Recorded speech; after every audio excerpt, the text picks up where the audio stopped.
o do comportamento do Abel, além dessa questão do São Paulo entender que o Abel quer apitar o jogo, quer dominar o árbitro, quer dominar tudo a volta ali do jogo e quer ter aquele espaço dele, e também da questão de maltratar, falar de celular, que foi o que aconteceu lá em Belo Horizonte com um jornalista, as críticas ao futebol brasileiro. Eu ouvi a seguinte frase, e aí volto a repetir aqui, eu vou ser insistente nisso, para não acharem que eu estou aqui dando a minha opinião, e é uma apuração. O que eu ouvi nos bastidores do São Paulo foi, o Abel não era o treinador que era antes do futebol brasileiro, e ele maltrata o produto do futebol brasileiro. Claro que o Belmonte, o que ele fez, a gente está falando aqui, estamos repudiando, achamos que foi errada essa situação toda. Mas no entendimento da direção do São Paulo, o Abel maltrata o produto brasileiro de um país que deu a ele uma notoriedade. E que isso também é maltratar, isso também é falar mal de um país onde ele se projetou. Então, assim, não só dessas questões todas, mas também pontuais com o São Paulo. Vamos voltar lá, também teve um clássico São Paulo e Palmeiras, que ele peita o Lisieiro. E aí teve também aquela peitada no Caleri.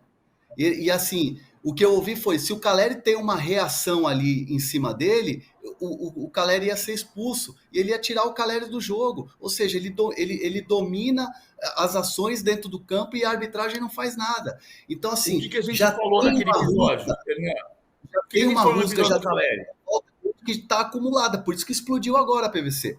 O que a gente falou no episódio do Caleri? Que ele merecia cartão vermelho.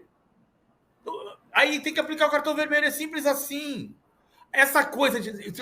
Quando você diz, o Abel não era o técnico que é antes do futebol brasileiro, então quer dizer que hoje ele é. Se ele não era antes do futebol brasileiro, quer dizer que hoje ele é. Que ele se tornou. É igual o Arsène Wenger. É engraçado como as pessoas não têm conhecimento do mundo. É impressionante. O Arsène Wenger aconteceu exatamente a mesma coisa. O Arsène Wenger chegou no Arsenal e as pessoas diziam assim, Arsène Roux, isso é preconceito, isso é xenofobia, que os ingleses faziam Arsène Roux, porque ele era técnico do Mônaco e foi trabalhar no Japão. E ele chegou no Arsenal, que não ganhava o campeonato desde 92, desde 91, e no primeira temporada completa dele, foi campeão. E aí você vai dizer, mas o Arsène Wenger critica questões do campeonato inglês. Ainda bem que ele criticou, porque o campeonato inglês hoje é muito melhor do que era quando ele chegou. E virou consultor da FIFA e o Arsenal ganhou. Um campeonato invicto que nunca tinha acontecido. E acontecia o quê com o Arsène Wenger? Mas o Arsène Wenger não pode chegar aqui e ficar fazendo o que ele fica falando. É a mesma coisa. É impressionante a ignorância dos dirigentes brasileiros. Os dirigentes brasileiros têm conhecimento zero sobre o mundo. É incrível. E assim, o mundo morria de inveja do Tele. Era a mesma coisa. Porque o Tele tá apitando o jogo, o Tele tá fazendo isso. O Tele era a mesma coisa. E o Tele foi bicampeão do mundo. Aplausos pro Tele Santana, um monstro sagrado do futebol brasileiro. Tem uma honra gigantesca de ter coberto um monte de treino no CT da Barra Funda com o Tele Santana dando treino. Honra da minha carreira. E o Tele não tinha os pecados dele? Claro que tinha. Agora, o caso Abel é igualzinho a Arsène Wenger. A Leila chegou a falar sobre isso na entrevista. Rapidinho, né? A Leila falou sobre isso, né? Sobre as pessoas, outras pessoas de outros clubes terem inveja do Abel. Você acha que é por aí? Eu acho que as pessoas olham para o clube que ganha, querendo ser o clube que ganha. Então, quando o Palmeiras perdia para o São Paulo em 91, 92, o cenário era o Palmeiras reclamava que ia jogar tendo que ganhar do São Paulo, o São Paulo tendo a vantagem do empate, tendo jogado o campeonato inteiro com os pequenos. No ano seguinte, quando o Palmeiras foi campeão, o olhar mudou de lado. Quando o Corinthians era campeão do mundo, você queria ganhar do Corinthians. E o futebol é cíclico. O que não pode acontecer, e está acontecendo agora, e vou repetir aqui o que eu disse agora há pouco, Domi. Sei que eu estou falando demais, mas assim... as pessoas estão defendendo a intolerância. 2 dias atrás eu gravei um vídeo dizendo Palmeiras e São Paulo não podem ser inimigos, são adversários, remetendo à história da guerra. Ontem uma pessoa me parou para perguntar assim, escuta, é verdade a história das barricadas? E eu respondi, não há documentação histórica que diga que o São Paulo tentou tomar o Parque Antártica do Palmeiras. Não há documentação histórica. O que há são depoimentos de palmeirenses dos anos 40, como o Berdan Catani, ex-goleiro do clube, que dizia que fez barricada na frente do Parque Antártica para impedir que o São Paulo fosse até lá para tomar o Parque Antártica. Veja, o fato de eu me postar na frente do estádio para defender o estádio não significa que alguém fosse atacá-lo. E aí, também não é que o Palmeiras não tem que ter relação com o São Paulo, porque supostamente o São Paulo quis tomar o Parque Antártica, porque se fosse assim, o Japão não tinha relação com os Estados Unidos, né? Os Estados Unidos jogaram uma bomba em Hiroshima e o Japão tem relações institucionais, diplomáticas e comerciais com os Estados Unidos. Então, se houve inimizade nos anos 40, não tem que haver hoje. Não tem que haver hoje. Hoje tem que ter uma relação diplomática. E se cometer um erro, um diretor que representa institucionalmente um clube, esse dirigente podia perfeitamente dizer, errei, desculpe. Mas ele não vai acontecer isso, sabe por quê? Não vai acontecer, sabe por quê? Eu vou te trazer um bastidor, PVC e Domi. O Belmonte recebeu apoio dos principais jogadores do São Paulo, depois do episódio. Os principais jogadores do São Paulo mandaram mensagem para o Belmonte com apoio. O Conselho do São Paulo, a grande maioria, mandou mensagem apoiando o Belmonte. Ou seja, havia um temor de que o Belmonte, que é muito questionado pelo Conselho, que recebe críticas pelo Conselho, pudesse ficar ali exposto. Mas não, o Conselho está do lado do Belmonte. Também muitos conselheiros mandaram mensagem, telefonaram para o Belmonte dando apoio pelo que aconteceu. Torcida está do lado do Casares e do lado do Belmonte. Ontem o Baby, que é o presidente da organizada do São Paulo Independente, fez um vídeo apoiando o Belmonte e apoiando o Casares, nessa discussão toda que aconteceu no Morumbi, mostrando o posicionamento do São Paulo firme. Ou seja, não vai ter pedido de desculpas, porque tudo que foi feito, tudo que aconteceu no vestiário, teve reverberou de maneira positiva dentro da coletividade de São Paulo. Então, um pedido de desculpa seria, poxa, mas para que pedir desculpa, sendo que vocês foram bem no posicionamento? Então, é guerra política, é guerra de bastidores. Mas a gente está defendendo a intolerância. O comportamento do São Paulo não foi firme, foi grosseiro.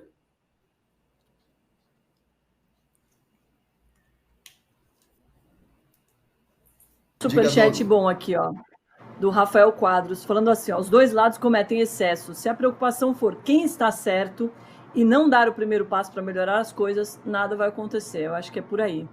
Chacha Alexandre Guarita também mandou superchat. É o nosso recorde de superchat, tá, gente? Eu vou tentar ler todos aqui. A questão é a falta de punição ao Abel. Essa é a reclamação, diz o Chacha. O Abel apita todos os jogos e nunca é punido. Se não é expulso, é prova que ele apita.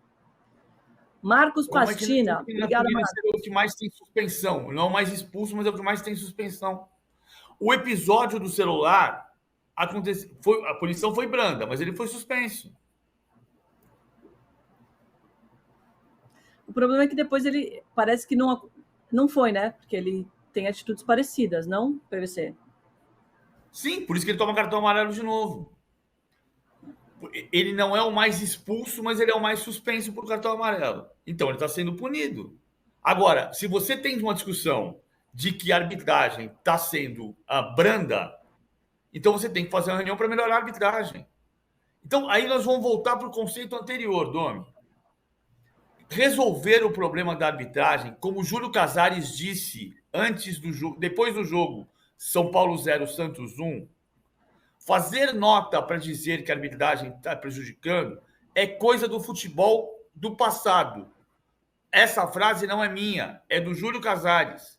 E é exatamente isso. Se há um problema de arbitragem para resolver, e se a Federação Paulista diz que a federação é a casa dos clubes, convoca uma reunião com a comissão de arbitragem de todos os clubes para debater como melhorar a arbitragem. Como discutir se o Abel está tendo punições mais brandas do que deveria. Mas isso você discute no campeonato internamente. Não é com grito. Não é com grosseria. É aqui que está o ponto.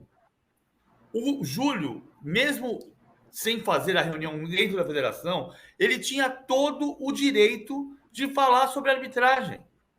O que ele extrapolou foi no tom. O tom foi grosseiro. Não foi firme. Mais um superchat aqui. A relação entre Leila e Júlio sempre foi uma relação ok, uma relação de dois dirigentes de grandes clubes, né, que se enfrentam, rivais e tal, e eles sempre se encontraram nas reuniões de Libra, aquela coisa toda, Federação Paulista, reuniões com o Reinaldo, reuniões em CBF e tudo mais. A Leila sempre com os posicionamentos dela, o Júlio defendendo os posicionamentos dele ali, sempre foi uma relação ok. Essa relação começou a dar ruim, essa relação começou a desmoronar num episódio Caio Paulista. O episódio Caio Paulista é um episódio em que fica tudo muito azedo, fica tudo muito ali estranho.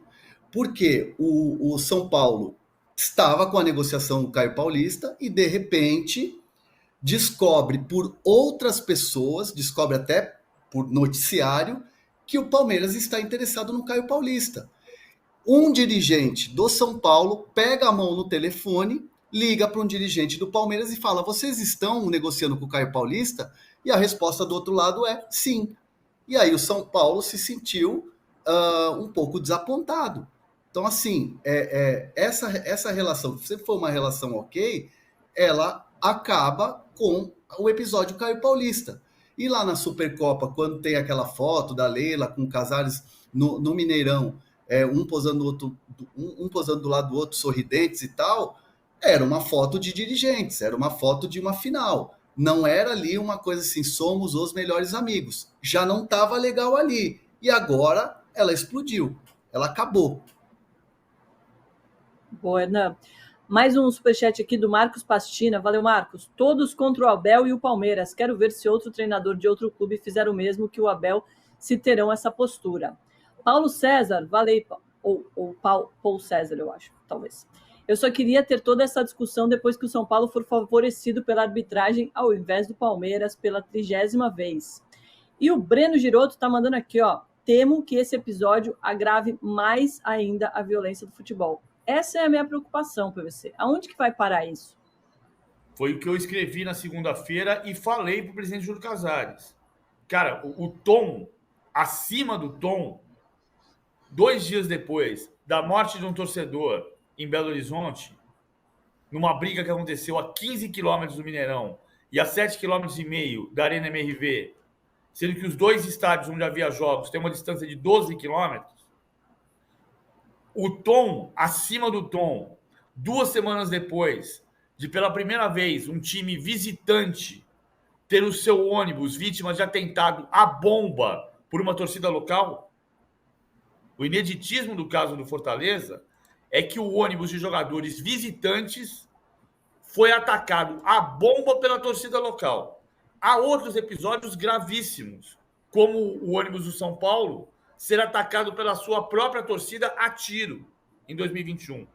O ineditismo do caso do Fortaleza é ter sido uma torcida, o time visitante, vítima de atentado à bomba por uma torcida local.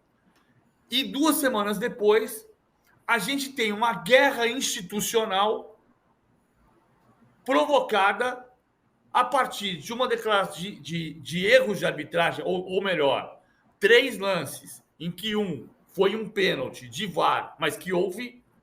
O segundo foi um lance de interpretação que o VAR não deveria ter chamado. Podia ter marcado o pênalti, sim, mas não era lance do VAR chamar. E o terceiro era cartão vermelho para o Richard Rios. Então, porque também é importante dizer isso aqui, não custa nada separar os 3 lances e analisar os 3 lances. E você pode perfeitamente discordar da minha análise. É diferente de você gritar acima do tom e criar uma crise institucional entre dois clubes, de duas torcidas gigantes, que tem pessoas que podem andar na rua, começar a discutir o assunto pelo viés de um clube ou do outro clube e sair na pancadaria. E as pessoas estão aqui nesse chat defendendo a intolerância, como se o Belmonte tivesse certo de dizer seu português de M. Assim, é claro que tem coisas que não são interpretativas, são óbvias. É claro que ele errou. Ele sabe que ele errou.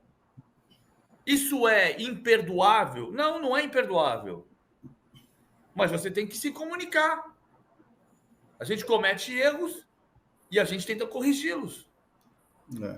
E um outro ponto também, que é o Morumbi. Ontem eu trouxe a notícia aqui no All Sport de que o Júlio Casares, a direção do São Paulo, não vão alugar o Morumbi para ninguém. Nenhum clube vai jogar no Morumbi. Tinha a possibilidade, aí a sugestão do Corinthians em relação ao São Bernardo que se alugaria, mas não vai acontecer. Santos, que jogou lá.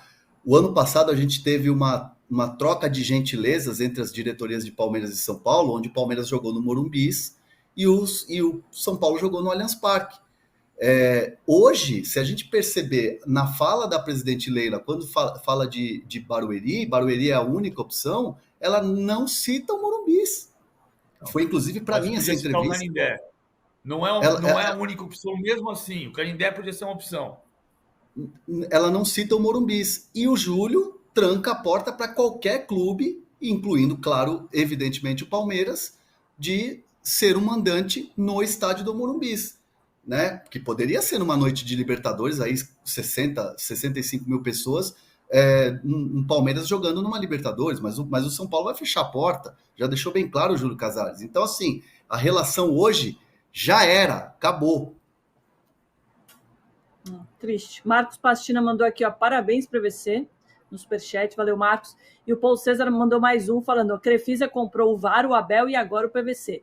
Não precisa, porque o PVC recebe um salário milionário aqui no UOL, então ele jamais... Eu vou voltar. Como é o nome dele? Paul César. Paul César. Eu vou lembrar para você o que eu falei ontem sobre Dorit Harazin, que escreve sobre Palestina e sobre Israel, e ninguém pergunta se Harazin é um sobrenome judeu ou árabe. Porque ela faz jornalismo. E é isso que a gente está fazendo aqui. Se você não quiser ouvir jornalismo, vai ver um canal de YouTube do seu clube, que tem um monte. Tem mais em que eu possa ajudar? Tem, vai. Tem mais. A Alexa perguntou se tem mais alguma coisa que possa te ajudar.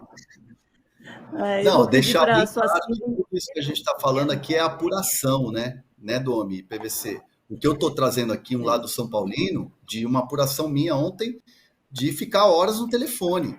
Então, assim, não achem vocês que eu estou aqui passando pano para o que disse Belmonte ou as justificativas do São Paulo. Estou aqui trazendo bastidores e apurações de coisas que acontecem nos corredores do Morumbis e que eu trago para vocês aqui no All Sport.